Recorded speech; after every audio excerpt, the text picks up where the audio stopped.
On va s'intéresser maintenant à la forêt. Le parc naturel régional du Livradois-Forez veut créer ce que l'on appelle une trame de vieux bois. Les propriétaires forestiers laissent des arbres vieillir dans leurs parcelles sans les couper. Ces îlots laissés intacts valorisent la biodiversité de la forêt et des espèces qui y vivent. Romy Roachuk et Anne-Claire Huet. Certains arbres méritent une seconde chance, surtout les plus âgés qui se révèlent très utiles pour la biodiversité, mais il faut crapahuter dans les forêts pour les mesurer.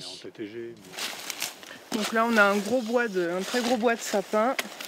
On recense les arbres soit qui sont gros, donc à partir de 65 cm de diamètre, ou très gros, à partir de 87,5 cm de diamètre, tout simplement pour connaître les éléments assez matures, finalement les caractéristiques des peuplements matures dans les forêts anciennes.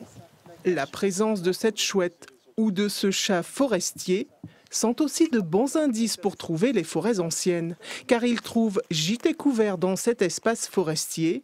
Les agents du parc ont aussi utilisé les nouvelles technologies pour localiser précisément ces zones.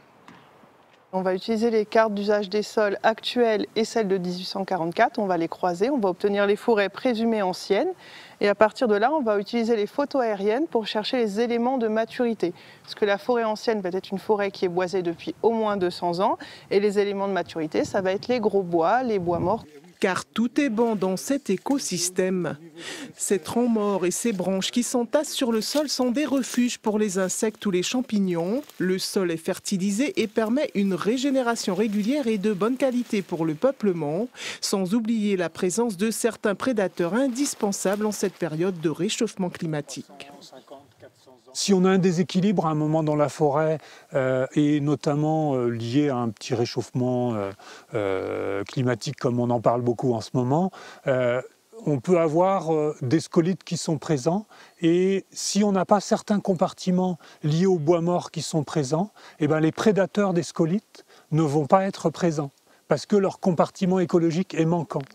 89% des bois du Livradois-Forez appartiennent à des propriétaires privés. Ce projet permet de dédier une petite partie de leur parcelle au vieux bois.